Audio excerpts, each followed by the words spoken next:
நினையுங்கள், நானே தேவன், வேறொருவரும் இல்லை. நானே தேவன், எனக்கு சமானம் இல்லை. அந்தத்தில் உள்ளவைகளை ஆதி முதல் கொண்டும் இன்னும் செய்யப்படாதவைகளை பூர்வ காலம் முதல் கொண்டும் அறிவிக்கிறேன். அல்லேலூயா. என் ஆலோசனை நிலை நிற்கும். எனக்கு சித்தமானவைகள் எல்லாம் எனக்கு சித்தமானவைகள் எல்லாம் என்ன பண்ணுவார்? செய்வார். அவருக்கு சித்தமானவைகள் எல்லாம் அவர் என்ன பண்ணுவாரு? செய்வார். ஏன்னா நிறைய நேரத்துல நம்ம அவர் நோக்கத்தையும் அவர் திட்டத்தையும் அறியாத இருக்கிறதுனால அவர் சித்தம் எப்படி செயல்படுகிறது என்று நமக்கு தெரிய மாட்டேங்குது. அவருக்கு சித்தமானது எல்லாம் செய்வேன்னு சொல்லியிருக்கிறார். அப்போ நம்ம அவர் தான் தேவன், வேற ஒருவரும் இல்லை. நானே தேவன், எனக்கு சமானம் இல்லை என்று சொல்லியிருக்கிறார். அது உண்மை. அது உண்மை. அது 10ஆம் வசனத்தை நீங்க வாசிச்சீங்கன்னா வாசிங்க. 10ஆம் வசனத்தை அந்தத்தில் உள்ளவைகளை ஆதி முதல் கொண்டு இன்னும் செய்யப்படாதவைகளை பூர்வ காலம் முதல் கொண்டு அறிவிக்கிறேன். என் ஆலோசனை நிலை நிற்கும். அல்லேலூயா. எனக்கு சித்தமானவை எல்லாம் செய்வேன் என்று சொல்லி. ஏன்னா நிறைய நேரத்துல முடிய போகுது, இன்னும் நடக்காத காரியத்தை முன்னாடியே என்ன பண்ணாரு? அறிவிச்சுட்டாரு. முடிவுல நடக்கப்படுற காரியங்களை ஆரம்பத்திலே என்ன பண்ணாரு? சொல்லிட்டாரு. எப்படி முடியும், நம்ம வாழ்க்கை எப்படி முடியும் என்று அவர் ஏற்கனவே என்ன பண்ணார்? தீர்மானித்து வச்சிட்டாரு. தேவன் அவருடைய நோக்கத்தை நிறைவேற்ற அவர் வல்லவராய் இருக்கிறார். நம்மளோட வாழ்க்கையில அவர் நோக்கத்தை நிறைவேற்ற அவர் வல்லவராய் இருக்கிறார். ஆனால் இயேசு கிறிஸ்து நம்மேல் வைத்த அன்பின் நிமித்தமாக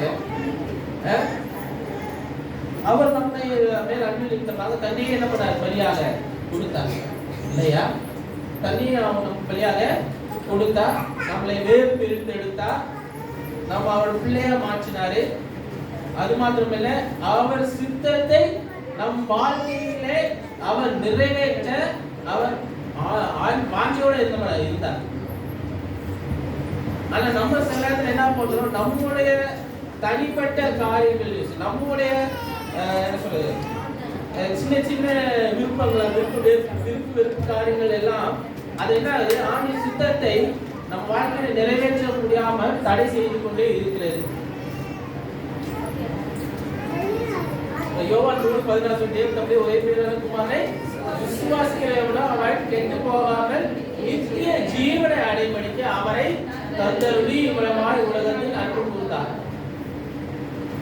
அதெல்லாம் சொல்லுது அந்த வார்த்தை. அப்போ தேவ சித்தம் எப்படி நிறைவேறுகிறது? அவரை விசுவாசிக்கணும். அவர் குமாரனை என்ன பண்ணும்? விசுவாசிக்கணும். அது மாதிரி ஒருத்தர் என்ன பண்ணக்கூடாது?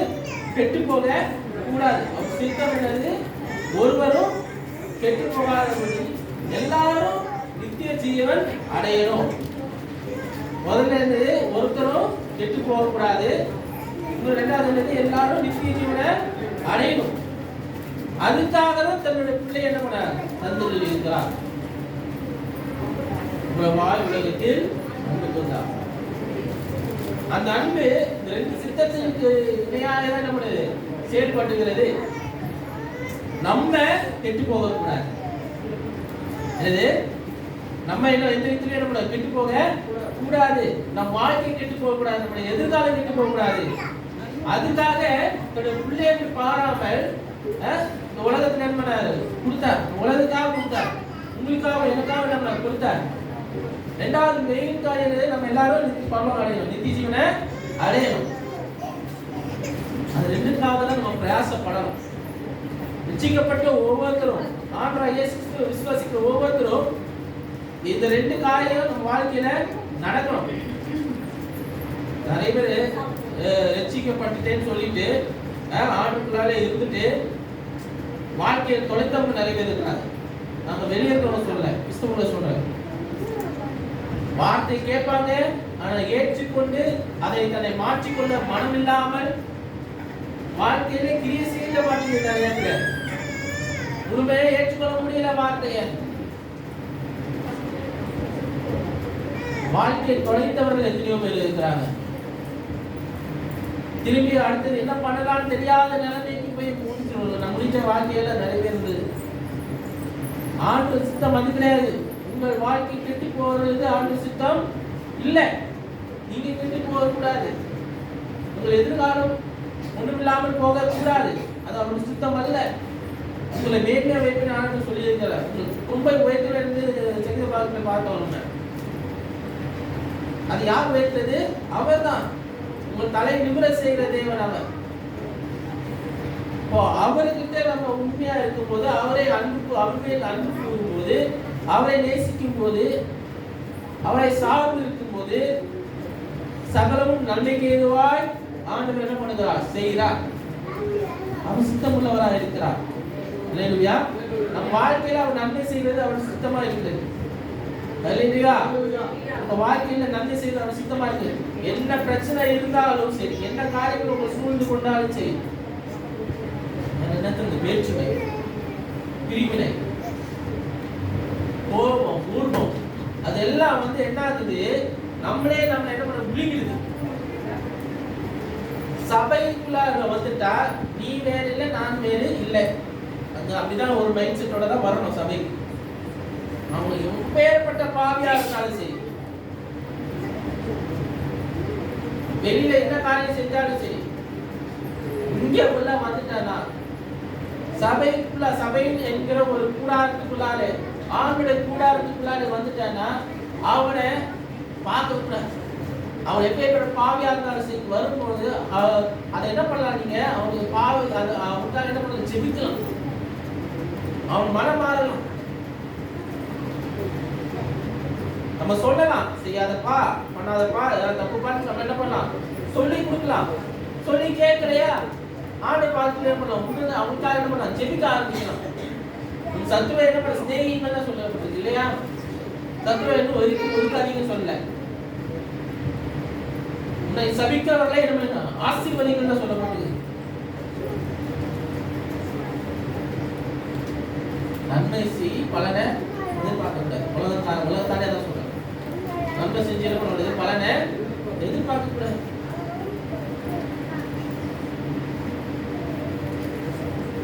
ஆண்டு வலது கை கொடுக்குற இடது கை நம்ம தெரியக்கூடாது. அப்படின்னா என்னது? நீங்க என்னதான் செஞ்ச, நான் தான் செஞ்சேன்னு ஒரு இது, அது மம்மதம் வந்துடும், அது பெருமை வந்துடும். ஒருத்தருக்கு உதவி செய்தாலும் சரி, அது என்ன பண்ணணும்? மறைவாக என்ன பண்ணணும்? செய்யும்.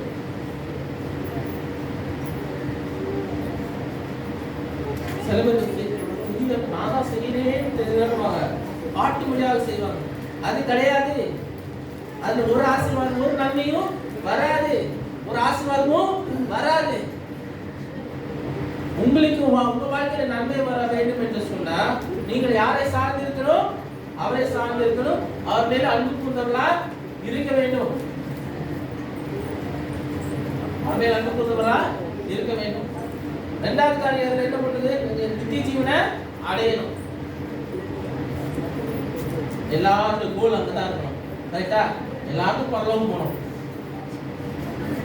ஆமென். நம்ம போக வேண்டாமா? எல்லாருக்கும் பரலோகம் போகணும். எல்லாருக்கும் நித்திய ஜீவன் வேணும். நான் நரகத்துக்கு போக கூடாதுப்பா. ஏன் சரிதான். இங்க ஆண்டுக்கு உண்மையா இருக்கணும். ஆண்டு என்ன சொல்றான்னு கேட்டுட்டு லைஃப் பார்த்து போயிட்டு ஆண்டை சேவிச்சுட்டு அவர் என்ன கொடுக்குறாரு செஞ்சுட்டு கரெக்டா என்ன பண்ணணும்? கடைசியில அங்கதான் என்ன பண்ணணும்? போகணும். அதான் சொல்றேன். இருளில் இருக்கிற நம்ம பெரிய வெளிச்சத்தை கண்டார்கள் சொல்லப்படுது. ஆண்டவர் ஆண்டவர் இயேசு பிறந்த போது இந்த கொஞ்ச நாள் கிறிஸ்துமஸ் வரப்போகுது இல்லையா? ஆண்டு பிறப்பு நச்செய்தி நம்ம எல்லா வருஷமும் நம்ம கேட்குறோம். அது அந்த இருந்த வருஷம்ன்றாங்க. மல்கியா புத்தகத்திலேருந்து மத்திய வரைக்கும் அதில் 400 வருஷம் இடைவேளை இருக்குது. எத்தனை வருஷம்? அந்த 400 வருஷமும் இருண்ட காலம் என்று நம்ம சொல்லப்படுகிற காரியம். அந்த இருண்ட காலம் என்று சொல்லும்போது அங்கே எல்லாம் பாவமும் சஞ்சலமும் கவலையும் துக்கமும் இருந்த காரியத்திலே அங்கே வானிலை என்ன பண்ணும், நட்சத்திரம் என்ன பண்ணுது, தோணுச்சு. நட்சத்திரம் என்ன பண்ணுது, தோணுச்சு. அப்போ எல்லாம் அங்க இருக்கிறவங்க எல்லாரும் இருக்கிறாங்க, இந்த நட்சத்திரம் என்ன பார்த்துப்பாங்க. வெறும் அந்த 3 சாஸ்திரிகள் பார்த்துக்க மாட்டாங்க. வித்தியாசமா இருக்கே சொல்லிட்டு எல்லாரும் என்ன பண்ணிருப்பாங்க, அந்த டைம்ல இருந்த காரியங்கள் எல்லாம் பார்த்துப்பாங்க. அது அவங்களுக்கு புரிஞ்சிருக்காது. அந்த நாளிலே வெளிச்சத்தை ஆண்டவர் அவங்க வாழ்க்கை என்ன பண்ணாரு, செய்கிறார். இந்த உலகத்துக்கு ஒரு மீட்பை என்ன பண்ணாரு, தர சித்தமா இருக்கிறார் என்று யாருக்கும் தெரியல. ஆனா இயேசு கிறிஸ்து பிறக்கிறார் என்ற ஒரு அறிகுறி அது என்று யாருக்கும் தெரியல. ஒரு ராஜா வருகிறார் என்று 3 பேர் தான் தெரியுது. அந்த 3 பேர் என்ன பண்றாங்க, அது நட்சத்திரத்தை பின்பற்றி வராங்க. எல்லா காரியங்களும் அது செய்யறாங்க. ஏன்னா நம்ம நம்ம வாழ்க்கையில அவர் வந்துட்டாரு என்று சொன்னா அவர் என்ன பண்ணுவாரு, எல்லாத்தையும் பார்த்து கொண்டு போய்கிட்டே இருப்பார். நம்ம எந்த விதத்திலும் சந்தேகப்படக்கூடாது. சந்தேகம்னு ஒன்று வந்துட்டாலே முடிஞ்சிச்சு லைஃப். சந்தேகம்னு வந்துட்டாலே டோட்டலா முடிஞ்சிருது. வாழ்க்கை முழுசு சந்தேகமா போச்சுன்னா அதோட முடிஞ்சு. ஆண்டோட சித்தம் இல்ல ஆண்டோட நோக்கம் நிறைவேற வேண்டும். இது ஆண்டோட நோக்கம், நம்மளே இது இல்லை. நம்ம என்ன நினைக்கிறோமோ அது நடக்கும் நம்ம நினைக்கிறோம் கிடையாது. ஒன் மேன் ஷோ கிடையாது. எந்த விஷயத்திலும் சரி நான் தெரியணும், நான் மட்டும்தான் தெரியணும் அப்படின்னு ஒரு ஒன் மேன் ஷோ கிடையாது. அதனால நான் எப்பவும் சொல்லுவேன், என்ன பார்த்து வேண்டாம், என்ன பார்த்து வர வேண்டாம். நீங்க யாரை பார்த்து வரீங்க, ஆண்டவர் பார்த்து வாங்க. ஆண்டவர் இயேசு கிறிஸ்துவை பார்த்து வாங்க. எனக்கு உங்களுக்கு நன்மை வேணும், நான் எனக்கு நன்மை வேணும்னா யாரை நான் எதிர்பார்த்துக்கணும், இயேசுவை எதிர்பார்த்துக்கணும். வழியா வேற யாருமே இல்லை. என்னை ஆசீர்வதிக்கிறவர் அவர், என்னை மேன்மைப்படுத்துகிறார் அவர்.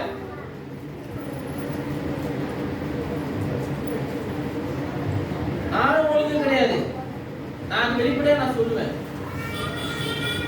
எனக்குள்ள பாவம் இருக்கு, எனக்குள்ள நானும் மனுஷன் தான், எனக்கு ரத்த சண்டை இருக்குது, எனக்குள்ள பாவ கிளிகள் இருக்குது. அனுதினம் நான் என்ன பண்றேன், கழுவப்படுகிறேன். உங்களை போல அனுதின காரியங்களை நான் என்ன பண்ண அறிக்கை செய்யணும். அதே பாவம் இருக்கு, நீங்க செய்யற பாவம் இருக்கு, நானும் செஞ்சுட்டு தான் இருக்கோம்.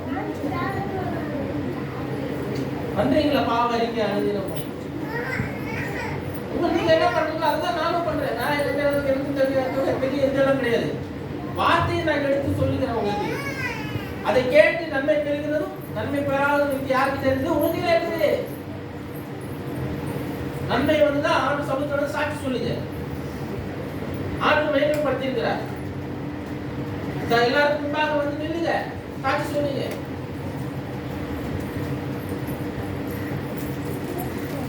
மனுஷன் மேம்படுத்துகிறார், ஆண்டு மேம்படுத்துகிறார்.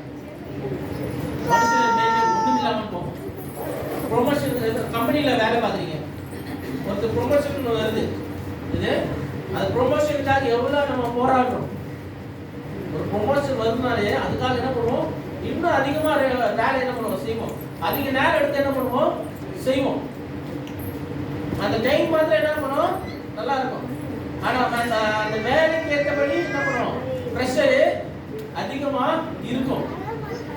மேல இருக்கிற ஆள் என்ன பண்ணுவான், சொல்லுவான். அப்போ தெரியாது, நம்ம சின்னதா வேலை செய்யும் போது நம்ம மேனேஜர் நம்மள என்ன பண்ண திட்டும் போது பண்ண ஒழுங்கா இது பண்ணி ப்ரெஷர் பண்ணும் போது அப்ப சொல்லி இந்த மேனேஜர் இது பேசிட்டு இருக்கானே அப்படி என்ன பண்ணுவோம், பேச ஆரம்பிப்போம். மேனேஜர் என்ன பண்ணுவோம், பின்னாடி கருதி கொட்டிட்டே இருக்கும். ஆனா அந்த மேனேஜர் பொசிஷனுக்கு நம்ம வரும்போது மேனேஜர் எவ்வளவு திட்டு வாங்குறாரு அப்போதான் என்ன பண்ணுவோம் தெரியும். இப்படிதான் சொல்ல வருது. உலக மேன்மை அப்படிதான். உலக மேன்மை வந்து ஒரு மாயை போலதான். எவ்வளவுதான் ப்ரொமோஷன் வாங்க உலக தலைவர் மேல வந்தாலும் சரி, உனக்கு மேல இன்னொருத்தர் இருக்கிறாரு என்ன பண்ணுவோம் நமக்கு தெரியணும். எல்லா எதுவாக யாருக்காவது மேல ஒருத்தர் இருக்கதான் செய்யலாம். அவனுக்கு சொல்லப்பட்டு என்ன பண்ணும் கேட்கதான் வேணும். அது மாதிரி நடந்தாதான் நமக்கு அதுக்கு ஏற்ற மாதிரி நமக்கு கிடைக்கும். நம்ம வரும். அதே போல ஆண்டவர் பேச்சு நம்ம கேட்டு ஒழுங்கா நடந்தோம் என்று சொன்னா எல்லாத்தையும் உருவாக்கினவர், அந்த சராசரத்தை உருவாக்கி எல்லாத்தையும் சிருஷ்டித்து நமக்காக கொடுத்தவர் அவர். அவர் சொல்லபடி கேட்டோம் என்று சொன்னா வேற எதுவுமே நமக்கு புரியுதா நான் சொல்ல வருது. நம்ம அவர் என்ன வாழ்க்கையில் என்ன செய்ய சுத்தமா இருக்கிறார் அது மட்டும் நம்ம நினைக்கிறோம். சங்கீதம் 138ஆம் அதிகாரத்துல எல்லாத்துக்கும் கர்த்தர் எனக்காக யாவையும் செய்து முடிப்பார். 8ஆம் வசனம் சொல்லுது, கர்த்தர் எனக்காக யாவையும் செய்து முடிப்பார். கர்த்தாவே கிருபை உள்ளது. உங்கள் கரத்தின் கிரியை நெகிழ விடாதிருப்பீராக. அல்லேலூயா, அல்லேலூயா. அப்ப நெகிழ விடாமல் இருக்கிறது எப்படி தெரியுமா? தூக்கி எறியாதீங்க ஆண்டவரே. என்ன கரத்தின் கிரியை யாரு? நம்ம தான் இல்லையா? நம்ம தானே ஆண்டவர் கரத்தின் கிரியை தானே. நீங்களும் ஆண்டு கரத்தின் கிரியை தானே. அந்த நெகிழ விடாது இருக்கிறதாக என்ன சொல்லுங்க, தூக்கி எரிஞ்சாதீங்க ஆண்டவரே.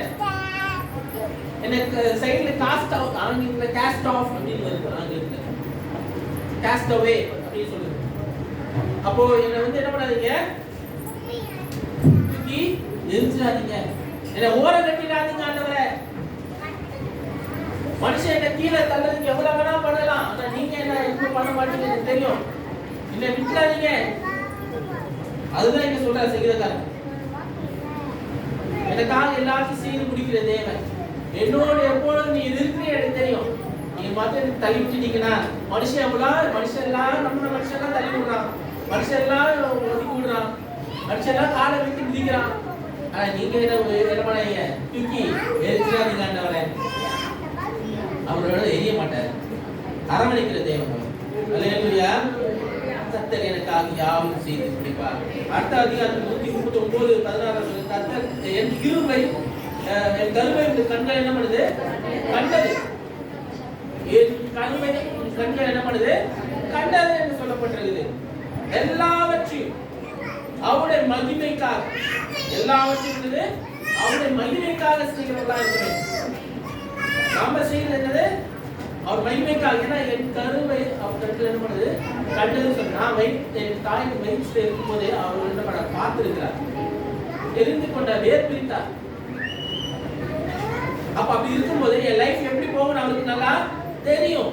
நான் ஏற்கனவே சொல்லியிருக்கேன், அவர் நம்ம லைஃப் ப்ளூ பிரிண்ட் அவர் என்ன பண்ண ஏற்கனவே வச்சுட்டார். அந்த ப்ளூ பிரிண்ட தெரிஞ்சா போதும், அவர் பர்பஸ் நம்ம லைஃப்ல இருக்க நோக்கம் என்ன நம்ம தெரிஞ்சுக்கலாம், அவர் சித்தம் என்ன ஆட்டோமேட்டிக்கா புரிஞ்சுக்கலாம். நம்ம பிளான் போடணும்னு அவசியம் கிடையாது, நம்ம லைஃப்க்கு பிளான் போடணும்னு அவசியம் கிடையாது. அவர் ஏற்கனவே பிளான் போட்டு வச்சுட்டாரு. உங்கள் வாழ்க்கையில் அவர் நோக்கத்தை நிறைவேற்ற வல்லவராக இருக்கிறார். அல்லேலூயா. எபேசியர் 1:11-12 வாசிங்க. எபேசியர் 1:11. எபேசியர் 1:12.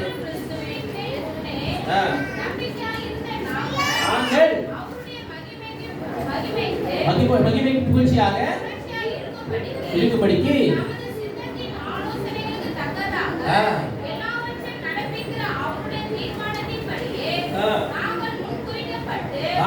முன்குறிக்கப்பட்டு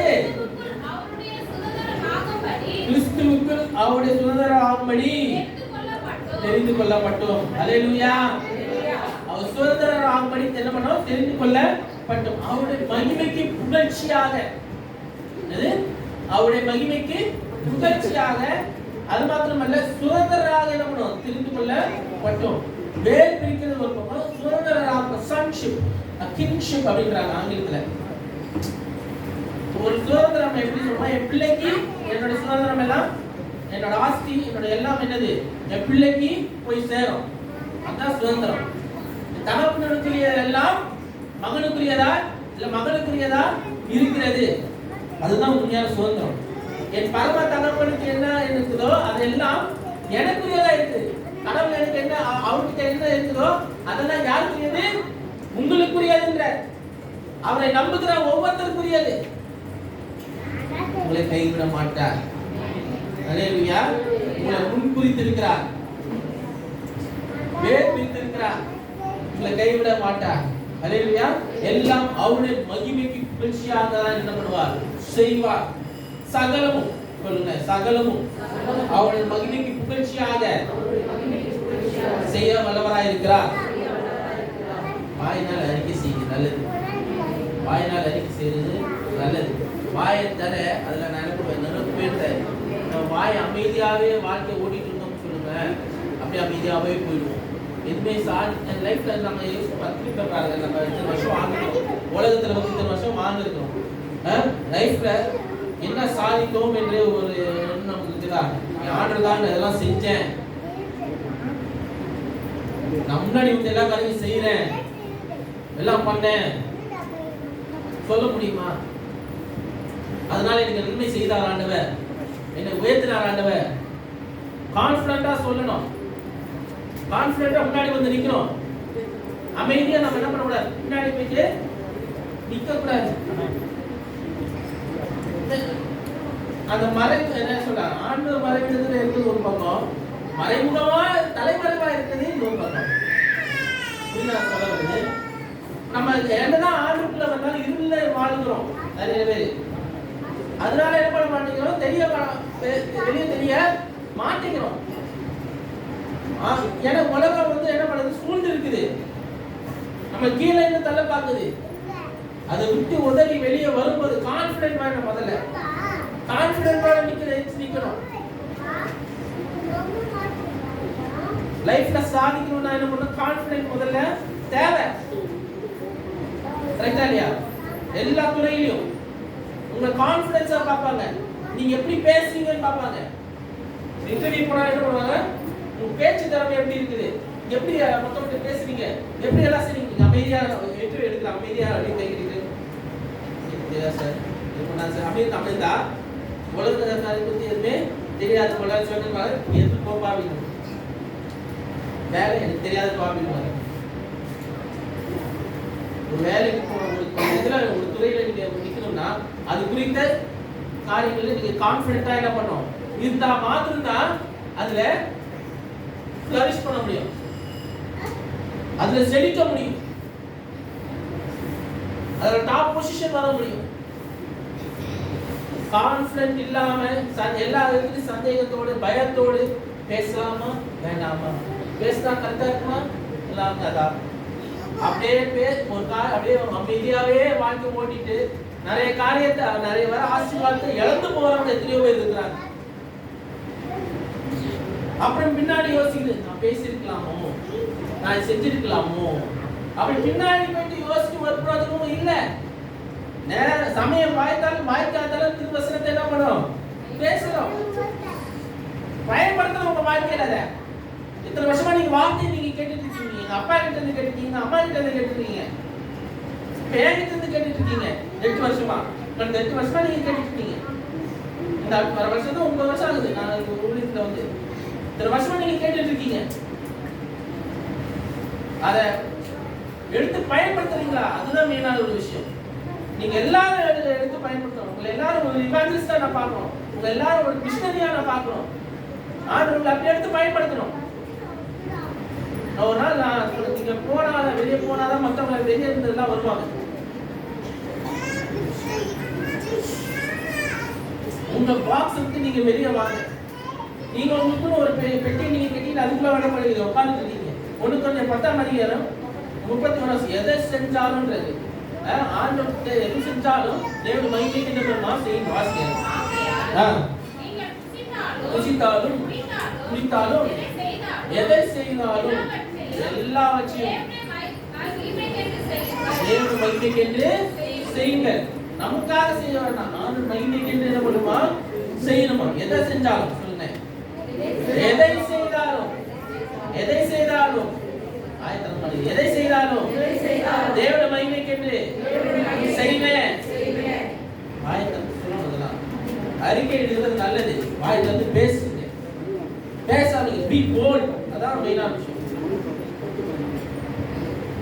தேவனை மகிமைக்கு என்ன செய்யணும்? தேவன் அவருடைய நோக்கத்தை நிறைவேற்ற அவர் வல்லவராய் இருக்கிறார். நாம் அல்ல, அவர் தான் செய்கிறார். ரோமர் 8:28 சகலரும் நன்மைக்கு ஏதுவாய் இருக்குது என்று சொல்லப்பட்டது. வாசிங்க ரோமர் 8:28. அவருடைய தீர்மானத்தின்படி அழைக்கப்பட்டவராய் அன்பு கூறுகிறவருக்கு சகலமும் நன்மைக்கு ஏதுவாய் நடக்கிறது என்று அறிந்திருக்கிறோம். ஹல்லேலூயா. அறிந்திருக்கிறீங்களா? இப்போ யாருக்கு? தேவனுக்கு அன்பு கூறுகிறவர்களுக்கு சகலமும் நன்மைக்கு ஏதுவாய் நடக்கிறது. தேவன் மேல் அன்பு இருக்கிறீங்களா? அன்பா இருக்கிறீங்களா? அவர் உங்க மேல் அன்பா இருக்கிறாரு. அவர் உங்க மேல் அன்பா இருக்கிறாரு. நீங்க அவர் மேல் அன்பா இருக்கிறீங்களா? இப்போ சகலமும் நன்மைக்கு ஏதுவாய் நடக்கும். ஹல்லேலூயா. நான் அடிக்கடி சொல்லுகிற வார்த்தை இதுதான். சகலமும் நன்மைக்கு ஏதுவாய் ஆண்டவர் செய்ய வல்லவராய் இருக்கிறார். பிலிப்பியர் 2:13 சொல்லுகிறது, உங்களில் உண்டாயிருக்கிறவராய் உங்களிலே அவர் என்ன பண்ணுகிறார்? உண்டாயிருக்கிறார். அவர் எல்லா காரியங்களும் உண்டு பண்ணுகிறவராய் இருக்கிறார். எல்லாத்தையும் உருவாக்குகிறவராய் இருக்கிறார். அவர் துவங்கினதை அவர் என்ன பண்றார்? முடிக்கிறவராய் இருக்கிறார். ஹல்லேலூயா. அவர் துவங்கினதை அவர் என்ன பண்றாரு? முடிக்கிறவராய் இருக்கிறார். நம்ம எதுவுமே செய்யல. அவர் ஒரு காரியத்தை உங்க வாழ்க்கையில ஆரம்பிச்சிட்டாருன்னா கண்டிப்பாக முடிப்பார். எந்த தடை இருந்தாலும் பயப்படாதீங்க. அந்த பயம் தான் உங்களுக்கு பெரிய இது. உங்க பயம் தான் பிசாசுக்கு ஆயுதமா மாறுது. நீங்க ஒன்ஸ் அந்த பயத்தை வெளியே காட்டினீங்கன்னா அந்த பயத்தை உண்மையாக்கிடுவாங்க பிசாசு. சீரியஸா சொல்றேன். என்ன வந்தாலும் சரி, என்ன பிரச்சனை வந்தாலும் சரி, தேவன் என் கூட இருக்கிறார். ஆரம்பிச்சிட்டாரு, முடிவு வந்து அவர் என்ன நடத்துவாரு? என் தேவையை சந்திப்பார். நான் எதை செஞ்சாலும் தேவனை மகிமைக்கு செய்யறேன். என் லைஃப்ல ஒரு காரியம் ஆரம்பிச்சுட்டாருன்னா அவர் என்ன பண்ண மாட்டாரு? முடிகிற வரைக்கும் அவர் ஓய மாட்டாரு. ஹல்லேலூயா. நான் வேணா டயர்டா இருக்கலாம், நான் வேணா பாதி நேரத்துல சந்தேகப்படலாம், நான் நேரத்துல இப்படி அடிச்சு இப்படி பேசுறாங்களே அப்படி பேசுறாங்க, நான் வந்து பயந்து இருக்கலாம். ஆனா அவர் என்ன பண்ணுவாரு? எதுவுமே பண்ண மாட்டார். அவர் பாட்டு செஞ்சுட்டே இருப்பாரு. செய்ய வேண்டிய நேரத்துல செய்ய வேலையில கண்டிப்பாக என்ன பண்ணார்? செய்து முடிப்பார். உங்க வாழ்க்கையில துவங்கினவர் முடிக்க அவர் சுத்தமா இருக்கிறார். வாசிப்போமா? பிலிப்பியர் 2:13 வாசிங்க. ஏனெனில் தேவனே உங்கள் தயவுள்ள சித்தத்தின்படி விருப்பத்தையும் செய்கையும் உங்களில் உண்டாயிருக்கிறவராய் இருக்கிறார். உருவாக்குகிறார். விருப்பத்தையும் செய்கையும் அவர் தான் என்ன பண்ணார்? உண்டு பண்ணுகிறவராய் இருக்கிறார் உங்களில். அது 1ஆம் அதிகாரத்தில் பிலிப்பியர் 1ஆம் அதிகாரத்தில் 6ஆம் வசனத்தை வாசிங்க. நான் உங்களை நினைக்கும் போதெல்லாம் என் தேவனை ஸ்தோத்தரிக்கிறேன். பிலிப்பியர் புத்தகத்துக்கு சபைக்காக எழுதின நிறுவனம் இது. முதல்ல சொல்லுகிறார், நான் உங்களை நினைக்கும் போதெல்லாம் என் தேவனை ஸ்தோத்தரிக்கிறேன். இந்த மாதத்துல முதல் நாள்ல அது சொன்ன காரியம் அவரை தேவனை என்ன பண்ணணும்? ஸ்தோத்தரிக்கணுமா? வாக்கு தத்துவமே அதுதான். போன வாரத்துல நம்ம தேவனை என்ன பண்ணுமா? எல்லா நேரத்திலையும் ஸ்தோத்தரிக்கிறவா இருக்கணும். அப்போ அப்படிப்பட்டவர்கள் நம்ம மாறணும், ஸ்தோத்திரிக்கணும். எல்லா விதத்திலையும் நன்மை வந்தாலும் தீமை வந்தாலும் சரி, எதை செய்தாலும் தேவனை மகிமைக்கு செய்கிறவர்களா இருக்கணும். அதே போல எல்லாவற்றிலும் ஸ்தோத்திரம் செய்கிறது அவசியமா இருக்கு. அதுதான் உங்களுக்கு குறித்த தேவனுடைய சித்தமாகவும் இருக்கிறது. அல்லேலூயா. எந்த காரியமும் அவருடைய நோக்கத்தை நிறைவேற்றுறதுக்கு தடையா இருக்க முடியாது.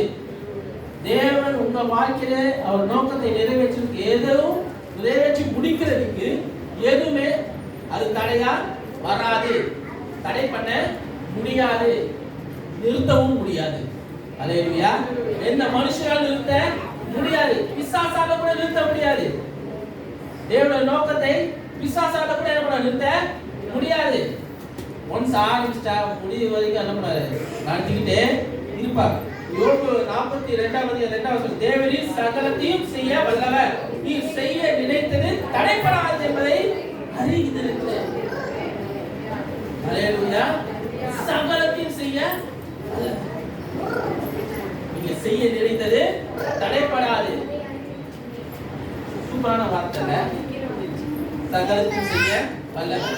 உங்க வார்த்தையை நீங்க உரிமையாக்கி உங்க வாழ்க்கையை நீங்க எடுத்துக்கொள்ளுங்க. ஒரு காரியம் என்ன தடை வந்தாலும் நீங்க சொல்லுங்க, இந்த வார்த்தை ஏதாவது பிரச்சனை வரும்போது இந்த வார்த்தையை நீங்க சொல்லிட்டே இருங்க. நீங்க செய்ய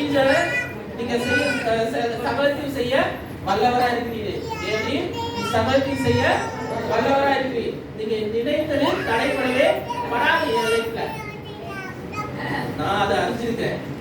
இல்லையா? நான் அதை அறிந்திருக்கிறேன். நீங்க செய்ய சொன்னதை செய்வீங்க.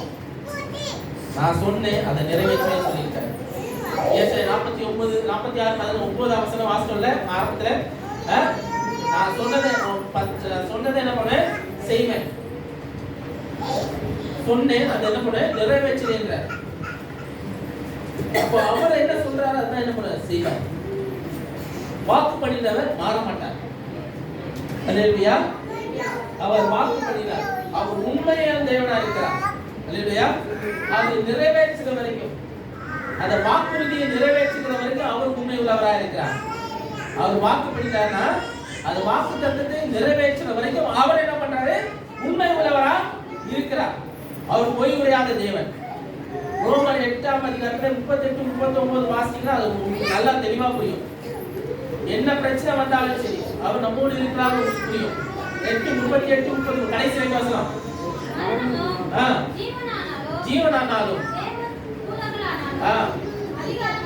அதிகாரங்களானாலும் வல்லமையானாலும் நிகழ்காரியங்களானாலும்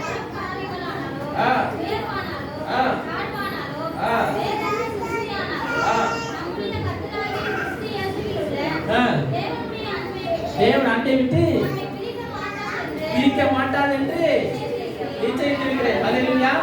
எதுவுமே நம்ம அவர் அண்டை விட்டு நம்மளை பிரிக்காது. என் தேவன் என் கூட இருக்கிறாரு. என்ன பிரச்சனை வந்தாலும் சரி அவர் அண்டை விட்டு யாரும் பிரிக்க முடியாது.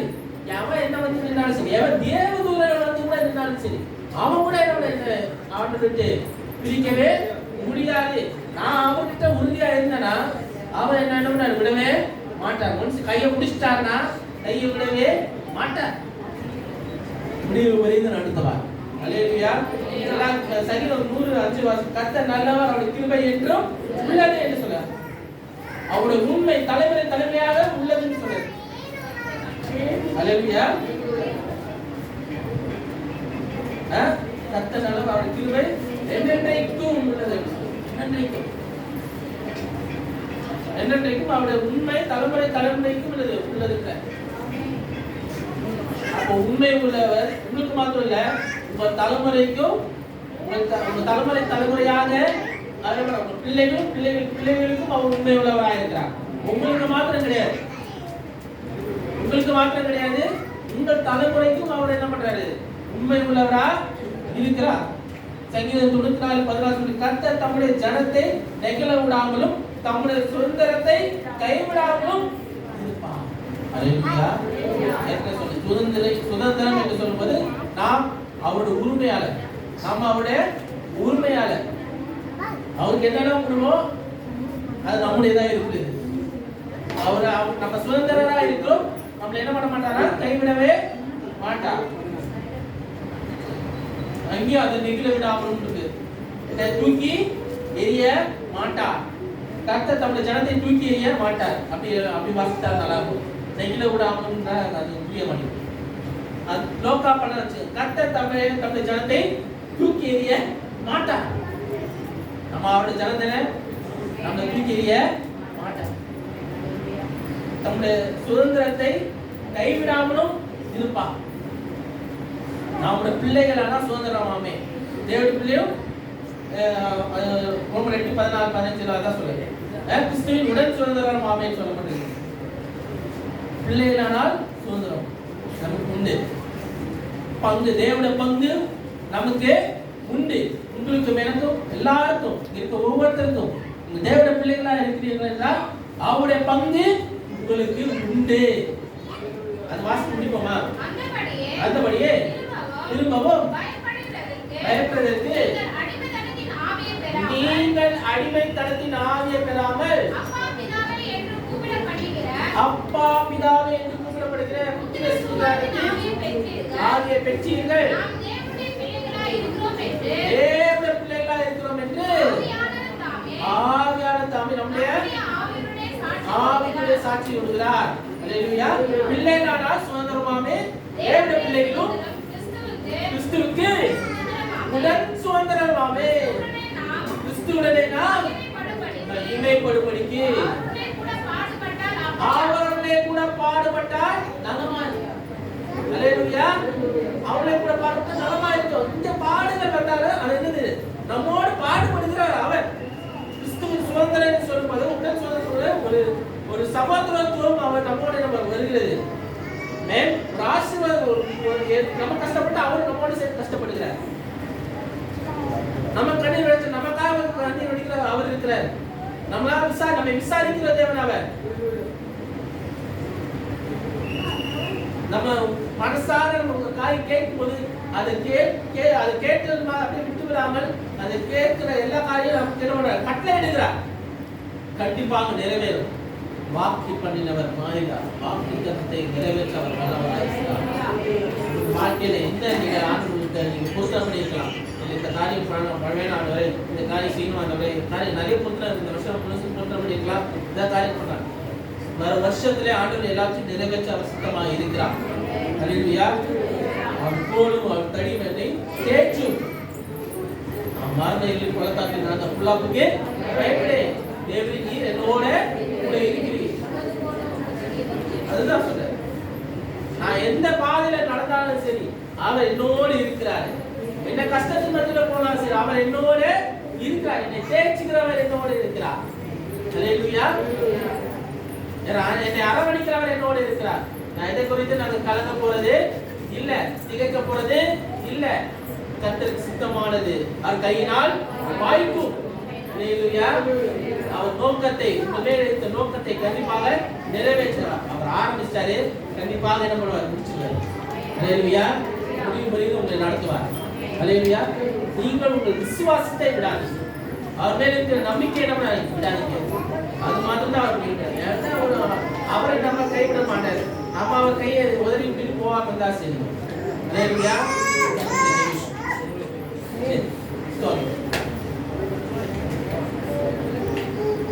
அன்பின் பிதாவை துதிக்கிறோம், சோதரிக்கிறோம். சர்வ வல்ல தேவனே, நிச்சய பிதாவை சமாதானப்படுத்துமே. இந்த வேலைக்காக நன்றி செலுத்துகிறோம் தகவலே. ஆண்டவரே, உங்களுடைய நோக்கத்தை எங்கள் வாழ்க்கையில் நிறைவேற்றிருங்க. ஆண்டவரே, கேட்ட வாக்கின்படியாக சத்தியத்தின்படியாக நீர் ஆண்டவரே எங்களை நடத்துவீராக. அந்த ஒவ்வொருத்தருக்குள்ளாலே நீர் இடைப்பட்டிருப்பீங்க நான் விசுவாசிக்கிறேன். அந்த வார்த்தை பாதை எங்களை எல்லாவற்றும் வழிநடத்துகிறதா இருக்கிறது. நீங்க கால்களை அந்த கல்லாட விட்டா என்னை காக்கிறவர் உலகா இஸ்ரவேல் காக்கிறவர் உறங்கவில்லை தூங்கவில்லை 24 மணி நேரம் எங்களை காக்கிறவர். வெளிச்சமா இருந்து எங்களை காக்கிறீர்கள். இந்த பெரிய வெளிச்சமா இருக்கிறீங்க.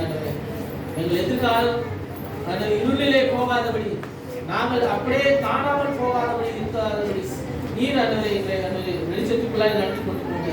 நல்ல எதிர்காலத்தை எங்களுக்கு தைத்து நான் விசுவாசிக்கிறோம். அது கேட்டபடி நீர் அதை நடத்துக்காண்டவர் ஆரம்பிச்சு நீங்க புதிய விருதுகள் நீங்க நடத்துவீங்க. சுத்தம் எங்க வாழ்க்கை நிறைவேறட்டும். எல்லாத்தையும் பார்த்து கொள்ளுங்க. தடையெல்லாம் நீக்கி போடுங்க, குறைகள் எல்லாம் நீக்கி போடுங்க, நிறைவாக்குங்க.